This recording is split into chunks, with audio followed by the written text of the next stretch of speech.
Shalom, sean todos bienvenidos a esta segunda temporada de HAT.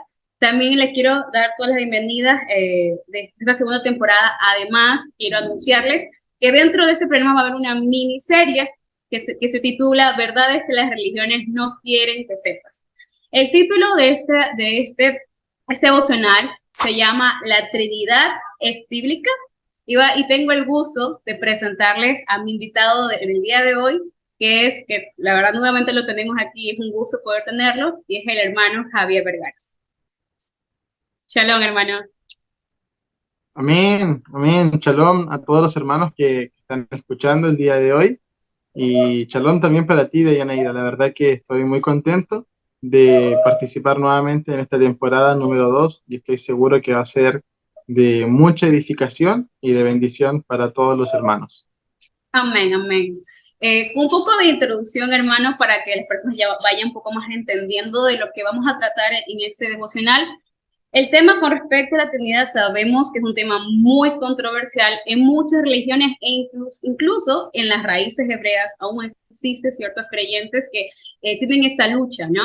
Que creen en la pluralidad del Creador y otros en la unicidad de Él. En este devocional hablaremos acerca de esto y si tiene fundamento o base bíblica, ¿no?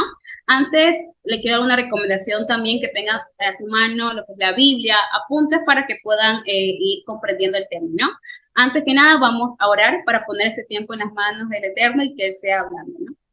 Abacadosh, Padre Celestial, amado Elohim, te damos gracias, Padre, por este tiempo, darte gracias, Padre, por este programa, amado mío. Espero que sea de gran bendición para cada una de las personas, Padre, para cada uno de mis hermanos, Padre mío, y para aquellos que aún desconocen de tu palabra, desconocen tu Torah, desconocen a ti, mi amado Elohim, como nuestro Creador. Padre, bendecimos tu palabra, te damos permiso, Padre, para poder estudiarla, Padre mío, y que seas tú confirmando a través de tu Ruach HaKodesh, tu Espíritu Santo, tu palabra, tu verdad, amado mío, porque solamente tu verdad nos hará libre. Que no salga palabra de nosotros, palabra de hombre, sino palabra tuya, amado mío, porque es la que edifica y es la que nos confirma de que es verdad, Padre. Te damos gracias, ponemos este tiempo en tus manos, en el poderoso nombre que sobre todo nombre es Yeshen Yeshua HaMashiach. Amén. Amén, hermano. Para dar un poco de introducción, más que nada con el tema, este tema del de la Trinidad surge en los siglos II, III y IV y hubo lo que se conoce en la historia de la Iglesia como la Gran Controversia. En estos siglos fue que se dio la Trinidad, que tuvo que ver con la doctrina del Mesías y su relacionamiento con el Padre y también las doctrinas que tienen que ver con el Espíritu Santo, como algunos lo conocen, es el Ruach HaKodesh, surgiendo varias herejías como el modalismo, el arianismo, que negaba que Yeshua tenía una identidad, una conexión divina. Este término de la Trinidad se empieza a usar de manera más formal en la Iglesia en el Concilio de Nicea en el año 325 después del Mesías, a través de la aparición de Atanasio, que fue un diácono, que es alguien de la iglesia Católica, que enfrentó el arianismo.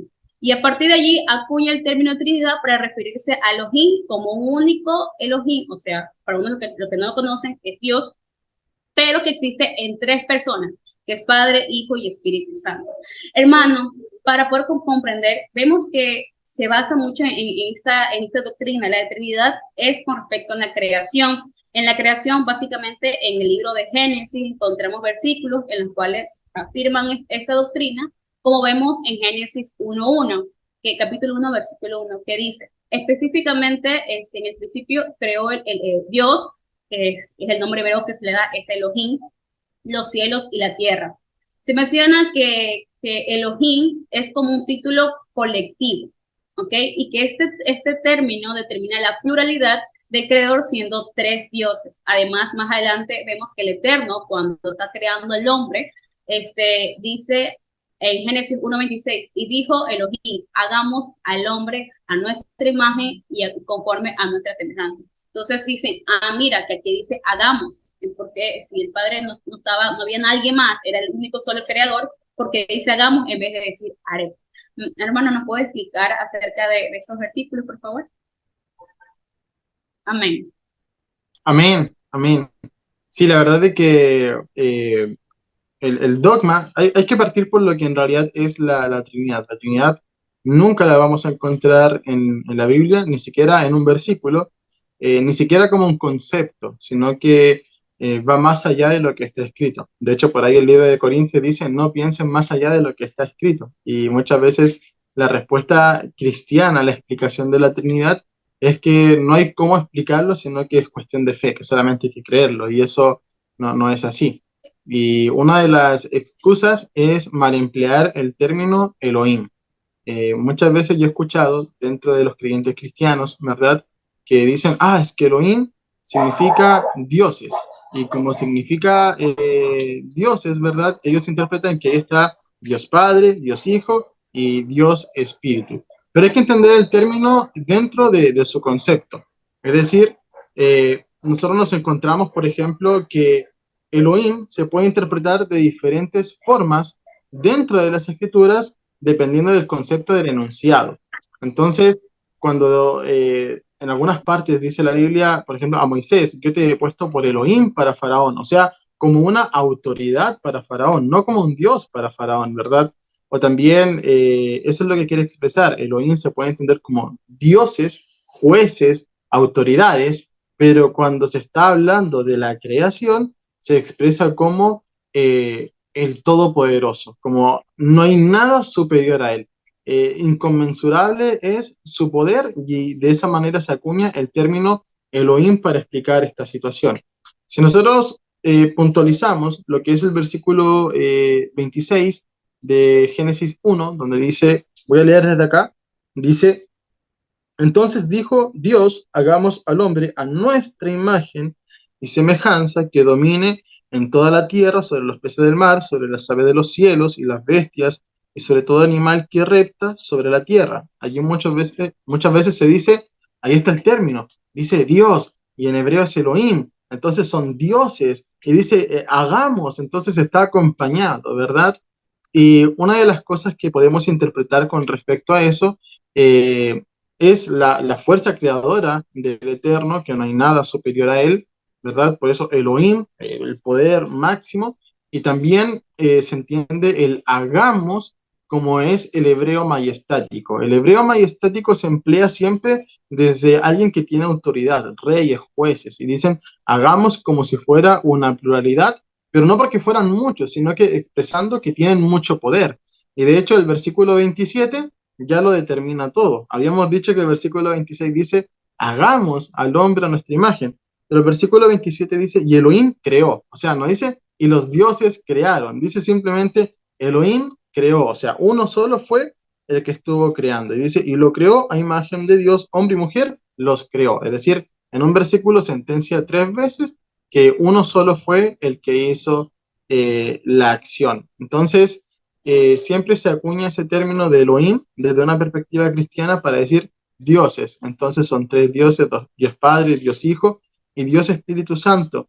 Pero hay un versículo que derriba por completo este enunciado de Yaneira. A mí me gustaría poder leerlo y compartirlo con los hermanos, que es en el libro de Deuteronomio, capítulo 32, versículo 39. Dice, reconozcan ahora que yo soy Elohim y que no hay otros dioses conmigo. Y ahí la palabra dioses también es Elohim. Y lo que está expresando es que no hay otros jueces, no hay otros poderes, no hay otras deidades superiores conmigo. Yo doy vida y yo la quito. Yo hiero de muerte y yo devuelvo la vida. Y no hay nadie que pueda evitarlo. Entonces dice, no hay otros dioses conmigo. Yo doy la vida. Y precisamente cuando Elohim está creando al hombre, dice que solamente él fue quien los creó. Entonces, esa es la perspectiva hebrea de ese concepto en realidad. Amén. Muy bien explicado, hermano. Y aparte es que Elohim lo que detona es que es la fuerza o autoridad o poder sobre todo poder. Más que nada que Elohim denota la suma de los atributos y cualidades de la deidad y no de la persona. También hay que comprender que se toma de que la Trinidad son tres personas. Y, y hay que entender algo que Juan 4:24 nos dice que Elohim no es persona, es espíritu. Y los que adoran en espíritu, y en verdad es necesario que adoren en espíritu. Y eso también le damos la relación con el Ruach HaKodesh, con el Espíritu Santo como algunos lo conocen, es que lo confirma en Juan 14, 16 al 17, que eso también lo vemos a través del Ruach HaKodesh, que dice, yo rogaré al Padre por un consolador, para que esté con vosotros para siempre. El Espíritu de verdad, el cual el mundo no puede recibir porque no lo ven ni le conoce, pero vosotros le conocéis porque mora con vosotros y estará con vosotros. Básicamente, cuando entendemos que Elohim es espíritu, y aparte, yo comprendí cuando en hebreo es Ruah, que Ruah es, aparte es aliento, es viento como tal. Entonces vemos que en teoría la presencia del Eterno no es algo como una parte física, ya, sino como una presencia, como un espíritu como tal.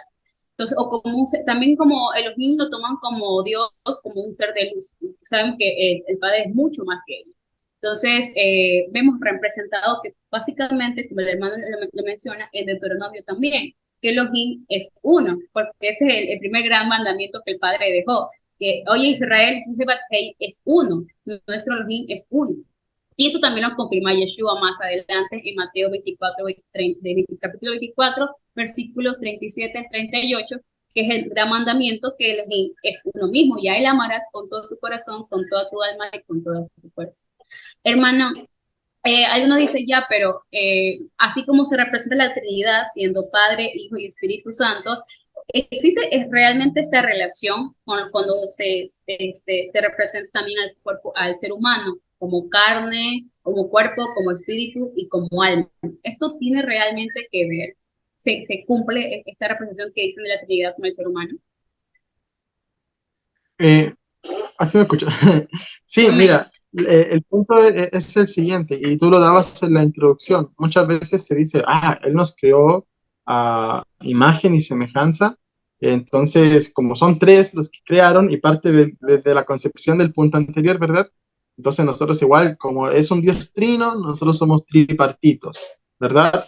Pero la realidad de esto es que las escrituras nos dicen de que el Eterno creó al hombre, lo moldeó desde la tierra, le dio aliento de vida, ¿verdad? Y fue un alma viviente, es decir, el cuerpo sumado al Ruach dio como resultado un alma viviente, ¿verdad? Un Nefesh. ¿Qué es lo que sucede con Elohim? Elohim, primeramente, no es persona. Entonces, la concepción de la Trinidad dice, no, Elohim es tres personas, son tres en uno, son las tres personas de la Trinidad. Y eso está mal desde ese punto de vista porque la Biblia en ningún lugar nos dice que Elohim sea persona, que Elohim se corporice de esa manera como una persona. Y ese es el mal punto que se arraiga desde un principio. Muchas veces la teología protestante, ¿verdad? Digamos, todo lo que es el mundo evangélico en general, en sus diferentes ramas, presentan precisamente el mismo triángulo que tienes de fondo, ¿verdad? Donde dicen, aquí está Padre, aquí está Hijo, aquí está Espíritu Santo, pero el Hijo no es el Padre no es el Espíritu Santo y el Espíritu Santo no es el Hijo. Pero el Espíritu Santo es Dios, el Padre es Dios y el Hijo es Dios. Entonces, esa es una mala concepción. Eh, ¿Por qué? Porque Elohim, primeramente, no es persona. En, Aquí tengo un apunte, dice, en Juan capítulo 4, versículo 24, nos dice que Elohim es espíritu, tal cual como tú lo habías leído, o sea, no es una persona. En Primera de Juan, capítulo 1, versículo 5, nos dice de que Elohim es luz. O sea, tampoco es una persona. Y por último, lo más concreto está en la Torá. En el libro de Bamidbar, en Números, capítulo 23, versículo 19, dice de que Elohim no es hombre para mentir, ni hijo de hombre para arrepentirse. Entonces, que nosotros en nuestra mente lo queramos establecer con parámetros extra bíblicos que están fuera de las escrituras, eso ya está muy mal. O sea, no tenemos que pensar más allá de lo que está escrito. Si estamos recurriendo a filosofías para poder explicar un tema, es porque realmente bíblico no es. Entonces, no podemos hacer una semejanza entre que nosotros seamos cuerpo, alma y espíritu, y que Elohim sea Dios en tres personas, porque ese argumento bíblico no es.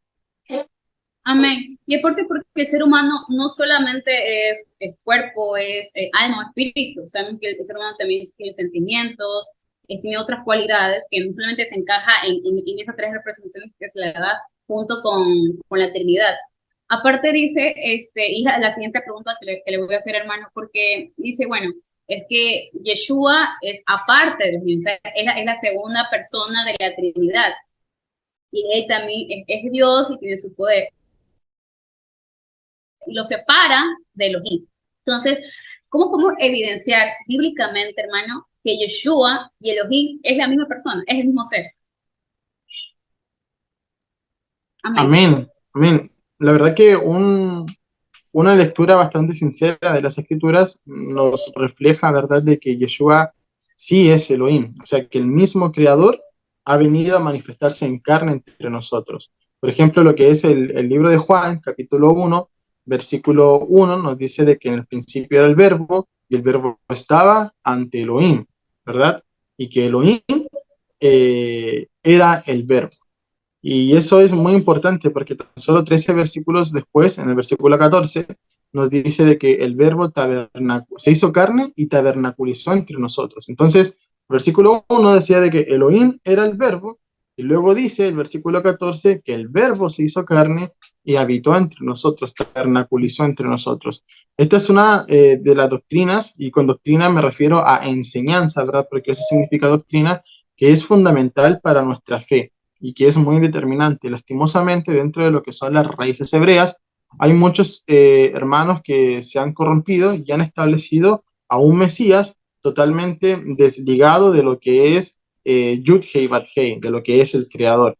Y esto está totalmente mal, porque cuando nosotros revisamos el Tanaj y el Brit Hadashah, Antiguo Testamento y Nuevo Testamento, encontramos muchos conceptos que son cumplidos por Yud-Hei Bat-Hei, pero que radican plenamente a través de Yeshua. A mí me gustaría poder ejemplificar con algunos de estos aspectos. Por ejemplo, el ámbito de creación. ¿Quién es el creador? ¿Cómo podemos nosotros estipular que Yeshua es Adonai? Por ejemplo, en el libro de Isaías, capítulo 45, versículo 18, dice lo siguiente. Dice, Adonai, creador de los cielos, el Elohim que formó la tierra, el que la hizo y le dio forma, el que no la creó sin un propósito, sino que la creó para que fuera habitada, dice así, yo soy Adonai y no hay otro. O sea, está diciendo, yo fui el que creó todo.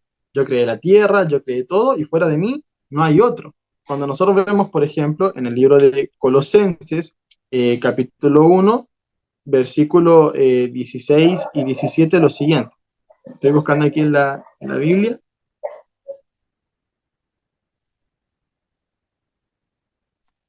Colosenses 1, 16 y 17 dice así.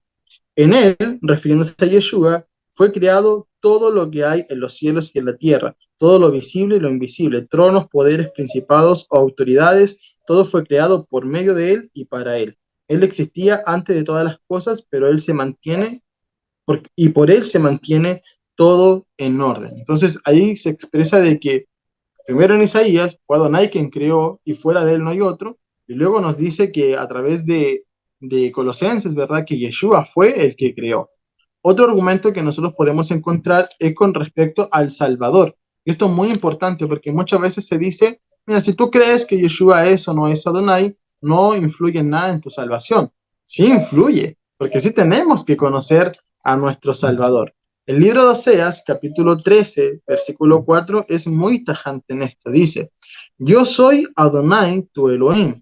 Yo te saqué de Egipto, no conocerás a otro Elohim fuera de mí, pues yo soy tu único Salvador.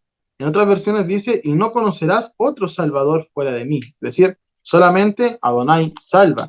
Cuando, por ejemplo, el libro de Lucas, capítulo 2, ¿verdad? Cuando viene el ángel a anunciar a Miriam que concebirá a Yeshua por obra del Ruach HaKodesh, le dice, y este será el Salvador del mundo. En Juan capítulo 4, ¿verdad? Versículo 42, por ejemplo, le dicen a la mujer que había conversado con Yeshua, ya no creemos solamente por tu dicho, sino que ahora lo vemos con nuestros ojos, de que este hombre, el Mesías, refiriéndose a Yeshua, es el Salvador del mundo. Entonces, si nosotros para ser salvos tenemos que recurrir a Yeshua, ¿verdad? ¿En qué quedamos cuando el libro de Oseas dice de que no hay otro Elohim ni otro Salvador aparte de Adonai? ¿Cómo definimos eso? Entonces tenemos dos salvadores. No, no es así, sino que Yeshua es Adonai. El concepto del Tanaj, incluso esto desde las fuentes judías más tempranas, porque ya en los tiempos contemporáneos muchas cosas se fueron pervirtiendo, pero el concepto más cercano a la era temprana es que el mismo creador vendría en forma de Mesías, vendría a liberar a su pueblo. Entonces, a mí me gustaría ejemplificar una vez más con el libro de Isaías. En Isaías capítulo 42 dice lo siguiente, en el versículo 8, dice así: yo soy Adonai, este es mi nombre, y no daré a otro mi gloria ni mi alabanza a esculturas. Es decir, Adonai no va a compartir su gloria de ninguna manera. Pero nosotros nos encontramos, por ejemplo, en el libro de Filipenses, Filipenses capítulo 2, versículo 9 al 11, dice lo siguiente: por lo cual Elohim también lo exaltó hasta lo sumo, refiriéndose a Yeshua, y le dio un nombre, que es sobre todo nombre, para que en el nombre de Yeshua se doble toda rodilla de los que están en los cielos y en la tierra y debajo de la tierra. Entonces, esto es muy contundente. Adonai no va a compartir su gloria, pero le está dando la gloria a Yeshua. ¿Cómo es posible esto? Porque Yeshua es Adonai.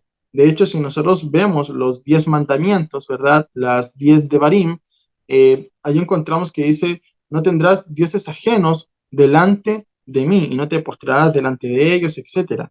Entonces, si Yeshua fuera independiente a Elohim, otra persona aparte, ¿verdad? Adorarle, recibirlo como Salvador, postrarse delante de él, sería un acto de idolatría. Y sabemos de que eso no es así. Vemos por todas partes de que se doblarán las rodillas delante de Yeshua. Otro aspecto, ¿verdad? Que es muy importante en el libro de Ezequiel, capítulo 34, versículo 11 en adelante. Adonai dice: yo mismo iré a buscar a mis ovejas. O sea, por eso te digo de que las fuentes más tempranas del judaísmo, ellos sabían que tenían que esperar un Mesías que no fuera un simple hombre, sino que sería el mismo creador que vendría a liberar a su pueblo de sus pecados. Entonces, ¿qué es lo que pasa? Que vemos a Yeshua irrumpiendo en el mundo diciendo: yo soy el buen pastor, los demás son asalariados, yo he sido enviado a buscar a las ovejas perdidas de la casa de Israel, y es por esto que los judíos le dicen: tú siendo hombre, te haces como Elohim. ¿Por qué? Porque Yeshua está mostrando de que en él se cumpliría esa profecía, que el Creador vendría a buscar sus ovejas. Un último punto para cerrar esa pregunta, ¿verdad? Que me gustaría enfatizarlo muchísimo, porque siempre se dice: no es tan controversial para la salvación, y sí lo es, porque en el libro Amén. de, amén, en el libro de Deuteronomio, capítulo 24, voy a buscar por acá, porque esto es muy importante para la salvación de cada uno de nosotros. Deuteronomio 24, 16 dice lo siguiente: ningún padre morirá en lugar de su hijo, ni tampoco ningún hijo morirá en lugar de su padre. Cada uno responderá por su propio pecado. Es decir, cada hombre tiene que morir por su propio pecado. Si Yeshua fuera un hombre común y corriente, que nació a través de Joseph y de Miriam, ¿verdad? De José y María, sus padres, en él no residiera, él no fuera la imagen de la deidad de Elohim, ¿verdad? Entonces, si creyéramos que él es solamente un hombre, que fue justo y que por él podemos ser salvos, entonces estaríamos faltando a la Torá, porque dice que ningún hombre morirá por los pecados de otros.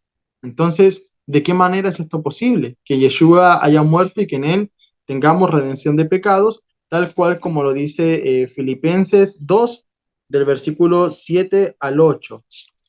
Dice así: sino que se despojó a sí mismo, hablando de Adonai, y tomó forma de siervo y se hizo semejante a los hombres. Es decir, fue una manifestación de Elohim en medio de nosotros. Entonces, por eso es que a través de Yeshua podemos ser salvos, porque él no fue un hombre común y corriente, sino que fue una manifestación de Elohim. Es una compactación. Él se restringió a sí mismo, tomando forma de siervo y haciéndose semejante a los hombres para morir en la cruz. Amén. Entonces, eso es muy importante. Toda persona que te diga: no, Yeshua no es Adonai, te está diciendo de que creas en un Mesías que fue un simple hombre, Y ya vemos de que según la Torá, ningún hombre puede morir por los pecados de otro. Amén. Usted tocó un versículo muy importante y es de Filipenses, capítulo 2. Es que dice, siendo en forma de Elohim, no estimó a hacerse a Elohim. Un poco para hablar de esa parte, es porque ahí esto vemos que en teoría el Nuevo Testamento, el Brit Hadashah, fue en griego y en arameo. Y en griego tiene, sigue siendo en forma de Elohim. Pero si damos una traducción hebrea, dice existiendo Elohim. Y eso me impactó porque, o sea, si tú no entiendes siendo en forma de Elohim, o sea, siendo como forma de Dios, como algunos lo conocen, queda ahí. Pero si lo ves en la raíz hebrea, dice existiendo Elohim. Entonces, básicamente está diciendo que él es mismo, pero que se despojó de sí mismo. O sea, que dice que ya dejó de ser Dios, ya dejó de tener poder, ya dejó de tener, más que nada, su poder como tal. Y no, él se despojó a la hora de humillarse haciéndose hombre. O sea, que adopta las debilidades de todo hombre. Por eso vemos que el versículo más chiquito de la Biblia dice, Yeshua lloró, porque ahí está la debilidad del hombre, que el hombre también siente, también se duele. Y eso mismo sintió Yeshua. O sea, Elohim mismo se encarnó un hombre para poder ser semejante a nosotros, poder sentir y poder también compadecerse y entender al ser humano de una u otra manera. También el Targum de Jonathan, Deuteronomio 32 y 39, dice, cuenta la palabra de Elohim, se revela para redimir a su pueblo, y dirá a todas las naciones, he aquí ahora que yo soy el que soy, y era y seré, y no hay otro Elohim fuera de mí, en mi palabra mata y da vida, e iré al pueblo de la casa de Israel, y lo sanaré al final de los días, y no habrá quien pueda librarnos de mi mano. O sea, eso lo damos en relación con los últimos tiempos, como lo vemos en Apocalipsis capítulo 1, versículo del 7 al 8, que dice aquí que viene con las nubes y todo ojo le verá, y todos los que le traspasaron, todos los del linaje de la tierra harán lamentación por él. Sí, sí, amén. Yo soy el alfa y el omega, el principio y el fin, dice el Adón, que el que es, el que era y el que ha de venir, el Shaddai Todopoderoso. Entonces, seamos esa relación que no puede ver como que separarlo si vemos la semejanza que hay en lo que ellos dicen y en lo que ellos se muestran como tal. Inclusive Yeshua mismo lo confirma en Juan 10:30. Yo y el Padre somos, uno somos, uno somos. Y viendo el Strong griego, 1510, con la palabra de somos, que se traduce como Eimi, tiene una definición de que yo existo. En pocas palabras, que está diciendo que el Yeshua existe en Elohim mismo, básicamente. Y también lo confirma en primera de Corintios 8:6, que para nosotros, sin embargo, solo hay un Elohim, el Padre, el cual procede todas las cosas y nosotros somos para él. Y un Adonai, Yeshua, por medio de cual todas las cosas y nosotros por medio de él somos.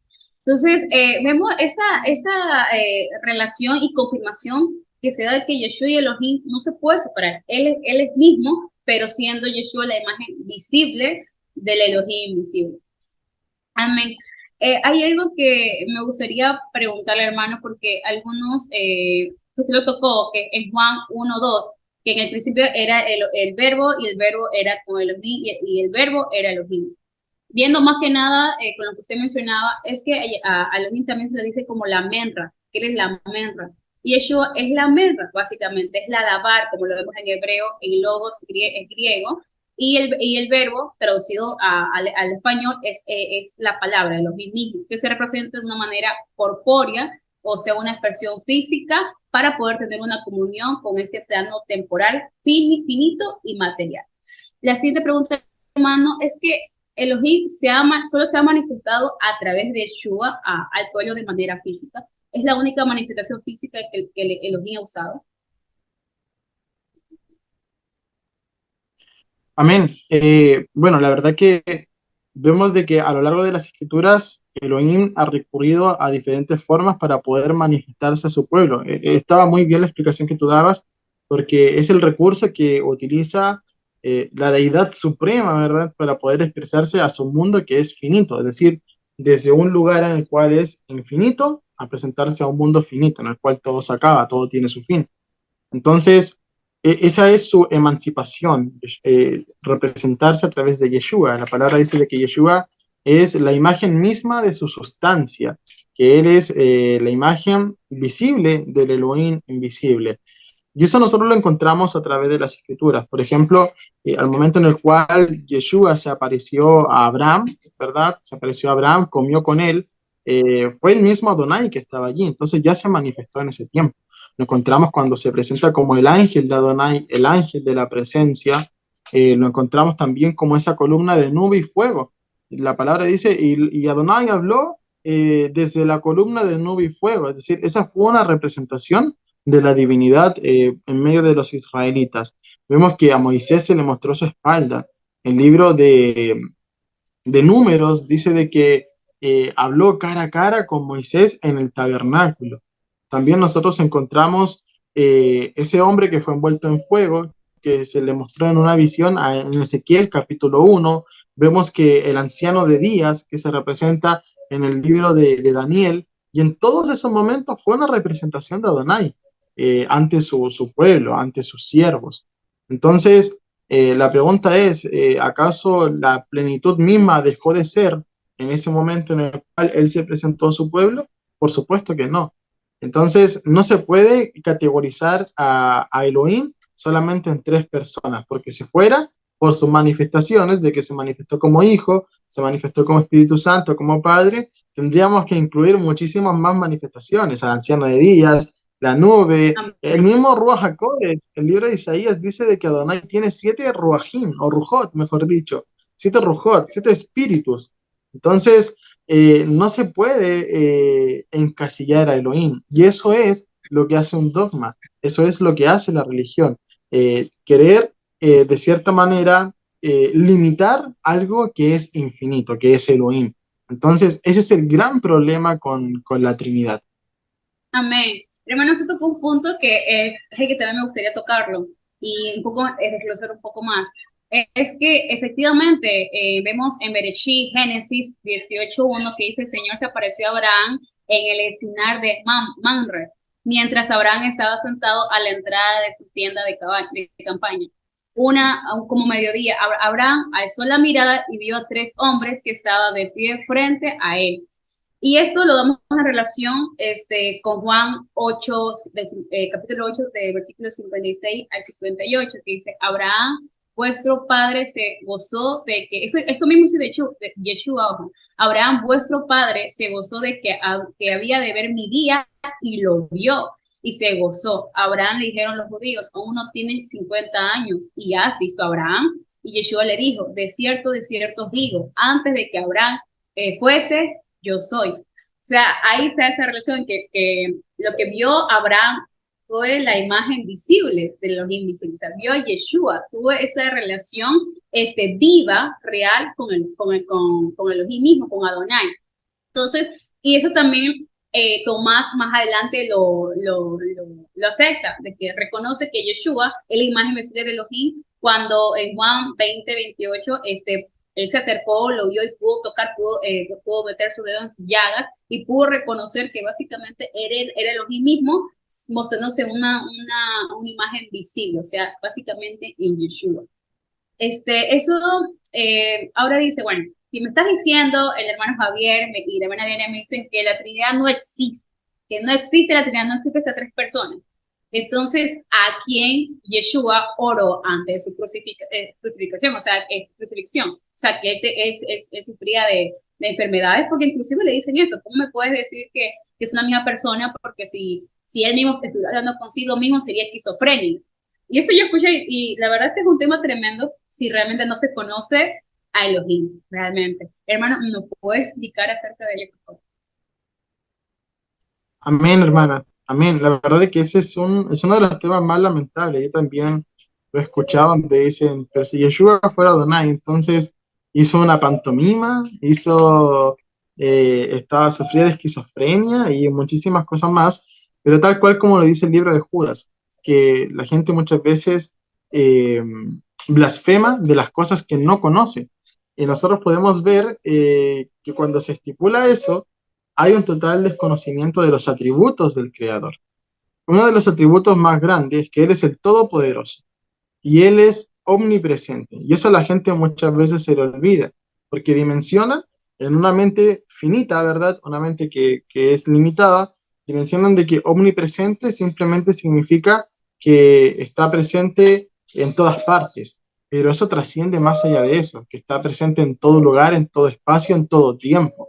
Así es el Creador. Por ejemplo, una muestra de eso es cuando Él le muestra a Pedro y a Juan una manifestación del milenio, cuando ven a Moisés con ramas en las manos, y esa es una manifestación de Sukkot cumpliéndose en el milenio.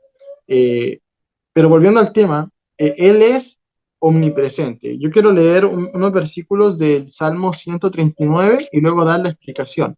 Del versículo 8 al 12 dice, si subiera yo a los cielos, mira, fíjate, porque la temática es que Yeshua está orando antes de morir, ¿verdad? Dice, si subiera yo a los cielos, allí estás tú. Si me tendiera en el sepulcro, también estás allí. Si levantara el vuelo hacia el sol naciente o habitara los confines del mar, aún allí tu mano me sostendría, tu mano derecha no me soltaría. Siquiera, si quisiera esconderme en las tinieblas, y que se hiciera noche la luz que me rodea, ni las tinieblas me esconderían de ti, pues para ti la noche es como el día. Es decir, expresa que Adonai está en todas partes. No importa si yo voy al cielo, allá lo voy a encontrar. Si voy a las profundidades, allí mismo lo voy a encontrar. Entonces, cuando Adonai se manifestó como hijo hacia nosotros, entendiendo de que Adonai es la fuente creadora y el hijo es las aguas que proviene de la fuente, ¿verdad? En algún momento su plenitud dejó de ser, en algún momento esa atemporalidad de Adonai dejó de ser, porque cuando se manifestó en la nube, se manifestó como el anciano de días para Daniel, se manifestó delante de Abraham de forma corpórea, en algún momento entonces Adonai dejó de estar en su plenitud. Por supuesto que no, la plenitud de Adonai se mantiene para siempre, pero él se manifiesta a su pueblo. Y el libro de Filipenses es concreto, dice que tomó forma de siervo para poder manifestarse a su pueblo. Y el libro de Isaías 53 dice que ese siervo tuvo que venir a sufrir. Eh, Otro de los aspectos que se ignora mucho con respecto a eso es que Yeshua lo que estaba haciendo allí, ¿verdad? Era poder evocar un salmo, cuando dice, Dios mío, ¿por qué me has desamparado? ¿Verdad? Eli, lama sabactani, que él mezcla el hebreo con el arameo, ¿verdad? Si tú te fijas en un detalle muy curioso de las escrituras, es que Yeshua, ¿a qué hora murió? Murió a la hora tercera. A la hora tercera, ¿qué hacen los judíos por contexto? Entonan Tehilim, entonan salmos para el Eterno. Lo que Yeshua está haciendo en ese momento es elevar un Tehilim delante de Adonai. Entonces, que sea Wow. el Salmo 22 es una cosa, pero que él esté haciendo una pantomima o una situación de esquizofrenia, ya eso es simplemente desconocer tanto del concepto, de la cultura y de lo que la escritura nos demuestra. Amén. Y de los mismos, o sea, más que nada lo que hace es disminuir, eso es lo que es lo malo que el ser humano hace, es buscar en su imaginación entender el poder del Eterno, en vez de aceptar lo que básicamente él es. Él es, hay que entender que, como el hermano mencionaba muy bien, es acerca de los atributos del Padre. El Padre tiene muchos atributos, por eso es Elohim, todo por eso, el Shaddai. Vemos que él es omnisciente, por ejemplo, vemos en Romanos del capítulo 11, versículo 33 al 36, que dice, oh profundidad de las riquezas, de la sabiduría y de la ciencia de Elohim. Hay que entender que también inclusive en Proverbios, la sabiduría lo personifican como como una persona. O sea, básicamente a Yeshua mismo se nació la sabiduría como tal. Y dice, cuán insondables son sus juicios e inescrutables sus caminos, porque ¿quién entendió la mente de Elohim? ¿O quién fue su consejero? ¿O quién le dijo él primero para que fuese recompensador? Porque de él y por él y para él son todas las cosas. Y vemos que inclusive vemos usted mencionaba la omnipresencia del Eterno en Salomón. Salomón dice en Primera de Reyes, capítulo 8, versículo 27, dice, pero morará verdaderamente Elohim sobre la tierra. He aquí los cielos y los cielos de los cielos no te pueden contener, cuanto menos esta casa que yo he edificado. O sea, básicamente es que en teoría Elohim, la presencia del Padre, no puede estar solamente en un templo, en un lugar, sino que Él es atemporal, es inmaterial, Él está en todos los lugares al mismo tiempo. Por eso le damos esa relación con Filipenses, que dice que haya pues en vosotros este sentir, que se hubo también en Mashiach Yeshua, el cual siendo en forma de Elohim, en la traducción hebrea se expresa existiendo Elohim mismo, no estimó a ser igual a Elohim como cosa que aferrarse, sino que se despojó a sí mismo, tomando la forma de siervo, hecho semejante, o sea, cumpliendo la promesa que ya en Isaías ya lo había dicho, ¿ok? Entonces, estando en la condición de hombre, se humilló a sí mismo, haciéndose obediente hasta la muerte y muerte de cruz. O sea, como el hermano bien mencionaba, porque Elohim no deja ser Elohim en su plenitud, pero se presenta de una manera limitada a través de un hijo para tener esta dirección y aparte de poder cumplir la promesa que ella había hecho de redimir a su pueblo como tal. Y eso lo hizo a través de Yeshua como tal. La siguiente pregunta, hermana, que también lo va a tocar justo con un versículo, que lo vemos en Marcos 16, capítulo 16, versículo 19, que dice, y el Señor dijo que después que les habló, fue recibido arriba en el cielo y se sentó a la diestra de los Marcos, Elohim. Y dice, o sea, si Yeshua y Elohim son uno solo, ¿quién se sentó al lado del Padre? Esa es la pregunta. Si el creador es uno, ¿quién está sentado a la diestra de él? Amén. Amén, amén. Ese es el problema de muchas veces cuando se hace doctrina de versículos aislados, ¿verdad? Nosotros también podemos ver que sucede lo mismo con Esteban al momento en que fue apiedrado para morir. Dijo, veo los cielos abiertos y a la diestra del Padre sentado el Adón, ¿verdad? A Yeshua. Pero una de las cosas que nosotros tenemos que entender con respecto a eso es que se está dando una representación, o sea, siéntate a mi diestra hasta que yo ponga a tus enemigos por estrado a tus pies. Es una representación de autoridad y de poder que se está dando a través del nombre de Yeshua. Es decir, muchas veces en el Tanakh el Eterno profetizó de que el mismo vendría y que conocerían su nombre. Ese nombre se dio a conocer a través de Yeshua. Incluso a día de hoy es muy curioso para algunas personas y muy gratificante para otros ver de que dentro de mismos sectores del cristianismo están despertando el nombre de Yeshua, que lo cantan, que lo pronuncian, que lo corean a estadios llenos, etcétera, y es por eso. Por ejemplo, en el libro de Isaías, capítulo 6, versículo 1 dice, en el año en el que murió el rey Usías, yo vi al Señor sentado sobre un trono alto y sublime. O sea, ¿a quién vio Isaías? A uno que estaba sentado sobre el trono. Entonces muchos dirán, no, pero es que eso fue en el Antiguo Testamento, ya no es válido porque luego vino Yeshua, etcétera, etcétera, ¿verdad? Pero por ejemplo en el libro de Apocalipsis, capítulo 4 versículo 2 dice, al instante quedé bajo el poder del Ruach y vi en el cielo que había un trono y alguien estaba sentado en él. Es decir, solamente uno estaba sentado sobre el trono. Con esto no quiero decir de que un versículo contradiga a otro, sino que tenemos que entender cuál verdaderamente es esa representación de autoridad. Por otra parte, si nosotros recurrimos a un tecnicismo muy marcado en lo que son las traducciones de las escrituras, vemos que la primera traducción que se conoce es la Septuaginta, que fue traducido por 70 sabios, algunos dicen que fueron 72 sabios judíos, desde la lengua hebrea hacia lo que es el griego. Una persona que se crió dentro de lo que era la cultura helénica, rodeado de griegos, etcétera, fue precisamente Rab Shaul, o el apóstol Pablo, autor de aproximadamente el 70% del Nuevo Testamento, a través de sus diferentes cartas.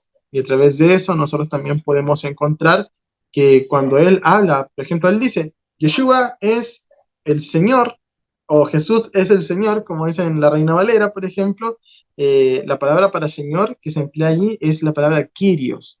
Y Kyrios, dentro de la Septuaginta, que era de conocimiento para Pablo, ¿verdad? Por contexto y por concepto de la época, con Kyrios se reemplazaba el nombre de Adonai.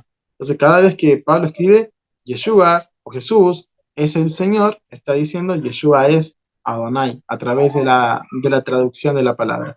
Entonces, siempre ha estado frente a nuestros ojos No podemos, porque muchas veces igual pasa esto dentro de las raíces hebreas, que dicen, no, ya no creo en la Trinidad porque eso es pagano, porque viene de Nimrod, Semiramis, Tamuz, entre las triadas de dioses paganos dentro de Babilonia, Egipto, etcétera, pero sí creen en una dualidad, creen en Yeshua independiente de Elohim. Por eso dicen, no, Yeshua a la diestra, el Padre en el trono.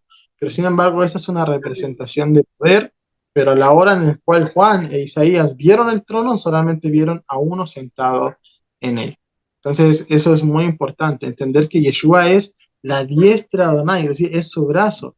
Yo quiero que todos pensemos, vean su brazo, su diestra, su mano derecha. ¿Acaso su mano derecha, si se independizara de ustedes, sería alguien ajeno a ti? No, es parte de ti. Y eso mismo sucede con Yeshua y Adonai. Amén, amén. Y eso lo vemos efectivamente en Apocalipsis. Ahora, hermano, con un plano más físico. Estas preguntas que le voy a hacer va a ser un poco más físicas, porque lamentablemente a veces he visto, inclusive en raíces hebreas, o incluso cuando yo estaba en el cristianismo, cuando yo oraba, vale la redundancia, yo oraba, y el Padre, yo decía, te pido todo esto, te doy mi oración en el nombre del Padre, Hijo y Espíritu Santo. Y eso es la pregunta que le quiero hacer, hermano. Cuando oramos, ¿a quién debemos encomendar nuestra oración? ¿Al Padre, al Hijo o al Espíritu? Como algunos no tienen por costumbre, en las religiones.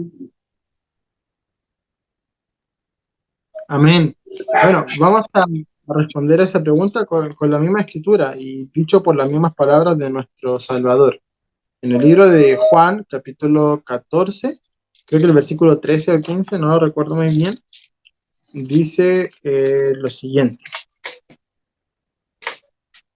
Dice así, Juan 14, 13. Yeshua dice lo siguiente. Y todo lo que pidan al Padre, es decir, ¿a quién hay que pedir? Hay que pedir al Padre, a Él oramos. Dice, pídanlo en mi nombre, o sea, pedimos al Padre, pero a través del nombre de Yeshua. Lo haré para que el Padre sea glorificado en el Hijo. Si algo piden en mi nombre, yo lo haré. Y eso es muy importante, porque Yeshua dice, oren al Padre. Y si algo piden dice, y si algo piden en mi nombre, yo lo haré. Y está diciendo, pidan al Padre y yo lo haré. Entonces, ahí nos representa esa verdadera ejad, que es que el Padre solamente uno son. Así que es muy importante que eso lo podamos entender. ¿A quién pedimos? Pedimos al Padre a través de Yeshua, porque Yeshua es el medio de intercesión en el cual nosotros podemos estar reconciliados con Adonai, como lo dice el libro de 2 Corintios capítulo 5, que el ministerio de la reconciliación se ve a través de la muerte y expiación de Yeshua por nuestros pecados. Amén. Y en Segunda de Crónicas, para acotar un poco más de oficial, hermano, muy bien lo ha explicado, es en Segunda de Crónicas 7, capítulo 7, versículo 14, que dice, si se humillare mi pueblo, sobre el cual mi nombre es invocado, y oraren y buscaren mi rostro, y se convirtieren de sus malos caminos, entonces yo oiré desde los cielos, perdonaré su pecado y sanaré su tierra. Y vemos también esa relación, o sea, la importancia de invocar el nombre del Eterno como tal, a través de Yeshua, para que el Padre sea glorificado. Y es maravilloso lo que usted dice. O sea, esa relación que dice, yo lo haré. O sea, ¿cómo él puede hacerlo? Si lo tomamos como inclusive, el judaísmo lo toma como que Yeshua es un simple hombre o un simple profeta. Pero no, vemos que los mismos, solamente con la imagen visible a través de Yeshua. Hermano, como última pregunta, ya para terminar, ¿por qué si en el nombre de Yeshua hay salvación, debemos bautizarnos? Inclusive yo me bauticé, en el cristianismo yo me bauticé en el nombre del Padre, el Hijo y del Espíritu Santo, como inclusive hasta en diversas versiones bíblicas lo dice. Amén. Amén.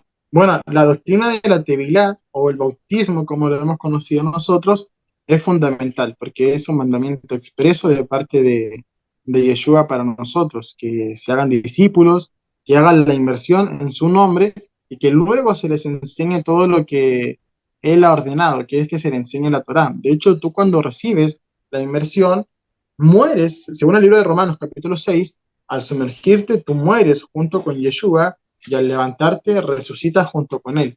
Entonces es muy importante que tú resucitas a una nueva vida junto con Él. Y esa nueva vida es en base a guardar los mandamientos, a guardar la Torá.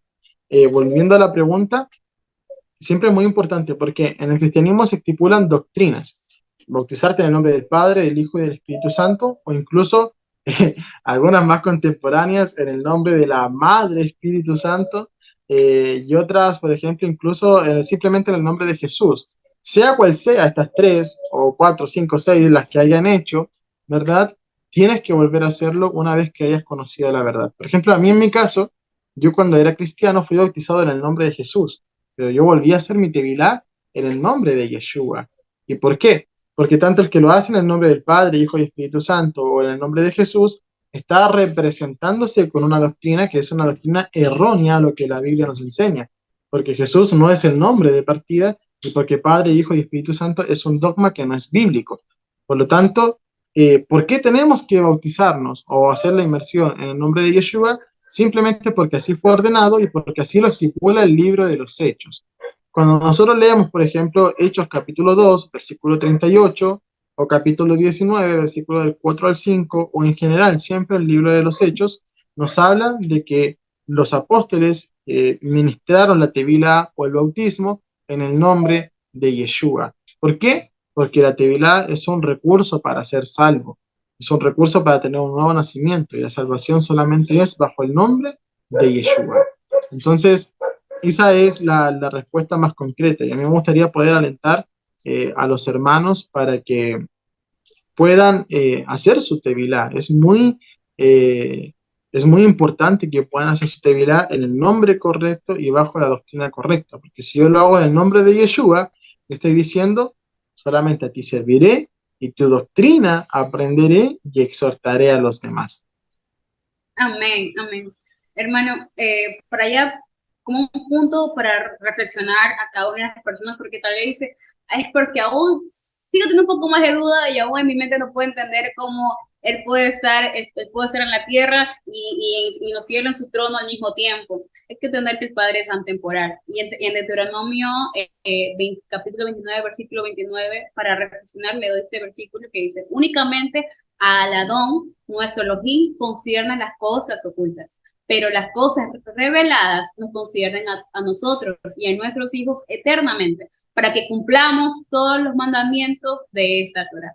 O sea, tal vez no puede ser un poco difícil, pero también vemos en el Nuevo Testamento, en el Brit Hadashah, vemos el misterio de la piedad, porque en teoría en Elohim hay mucho misterio como tal, como su poder, ¿ok? Pero ya como para poder dar una conclusión de todo lo que hemos hablado, hay que entender que Elohim es uno solo. No hay tres personas, no hay ni cuarta, ni quinta, ni nada, ni las cosas que incluso se inventan hoy en día que uno se sorprende, sino que es un solo Elohim. Y que una mente finita, nuestra mente limitada como tal, no puede entender una mente infinita y un ser atemporal, inmaterial como es nuestro creador. Elohim busca más que nada que nos relacionemos en la manera en la que Él se presenta. Entonces, se presenta a través de Yeshua, también se puede presentar a uno cuando ora, nos sentimos al Padre como que Él fuera nuestro amigo, como nuestro Padre, como nuestro hermano. De una manera lo podemos tomar así, pero hay que entender que Él es un ser que tiene poder, es un ser que básicamente se muestra a través de Yeshua para poder redimir al pueblo y que a través de él, a través de Yeshua y de su sacrificio, podamos tener relación con el Padre. Ya, pero eso no nos impide a que también cojamos y creamos en doctrinas que son completamente opuestas al Padre. Ya sea que lo veamos de una manera espiritual o de una manera física, debemos más que nada entenderle, amarle y obedecerle. Eso ha sido todo por lo como tal, hermanos. Ha sido un gusto poderlo tener en esta segunda temporada. Y como siendo el primer invitado de esta segunda temporada, la verdad, ha sido un tema que en lo personal a mí al principio me afligió muchísimo, entenderlo, pero el Padre ha sido bueno, inclusive ahora estando en Arca hemos comprendido un poco más acerca de los atributos y de nuestro Creador. Amén. Amén. A mí me gustaría poder alentar a los hermanos que muchas veces, por haberse criado, ¿verdad?, bajo doctrina de iglesia, nunca las cuestionan, y cuando las cuestionan, siempre son señalados o apartados, ya sean por sus pastores o líderes. Pero tenemos que entender de que ya no estamos en el tiempo en el cual la imprenta no existía y teníamos que hacer caso a lo que la Iglesia Católica dictara sí o sí. Entonces, a día de hoy tenemos nuestras Biblias, sometámoslas a estudio. No hay ningún argumento bíblico para creer en la Trinidad. Los profetas, los apóstoles, siempre creyeron que Adonai era uno. Voy a leer por último una cita y con esto terminamos, que está en el libro de Marcos, capítulo 12, que hasta el mismo Yeshua, nuestro Salvador, piensa que Elohim es uno. Ustedes hagan el ejercicio. ¿Yeshua realmente pensaba en una Trinidad? Por supuesto que no. En Marcos capítulo 12, versículo 28, sucede lo siguiente. Uno de los escribas que había estado presente en la discusión y que vio bien que Yeshua les había respondido, le preguntó, de todos los mandamientos, ¿cuál es el más importante? Dice, el más importante es, respondiendo Yeshua, ¿verdad? Oye Israel, Adonai es nuestro Elohim, Adonai es uno, ¿verdad? Y amarás a Adonai tu Elohim con todo tu corazón, con toda tu alma, con toda tu mente y con todas tus fuerzas. Luego habla de que el segundo más importante es amar a nuestro prójimo como a nosotros mismos. Pero vean lo que dice el versículo 32 cuando responde el escriba. El escriba, ¿verdad? Dice, bien, maestro, hablas con la verdad cuando dices que Dios es uno y que no hay otro Dios fuera de él. O sea, cuando Yeshua está diciendo, Adonai es uno, se entiende de que no hay otro fuera de él. Luego, en el versículo 33, en el versículo 34, vea la respuesta de Yeshua hacia el escriba. Le dice, al verlo Yeshua responder de manera tan sabia, le dijo, no estás lejos del reino de Dios. Y nadie se atrevía ya a preguntarle nada. Por lo tanto, cuando tú crees que Adonai es uno y que no son tres, que no son Dios Padre, Dios Hijo y Dios Espíritu, Yeshua te responde de la misma manera, que no estás lejos del reino de Elohim por creer en esto. Así que profetas, apóstoles y el mismo Mesías siempre creyeron que Adonai era uno y no tres. Amén, amén. Con esto nos despedimos. Shalom. Shalom.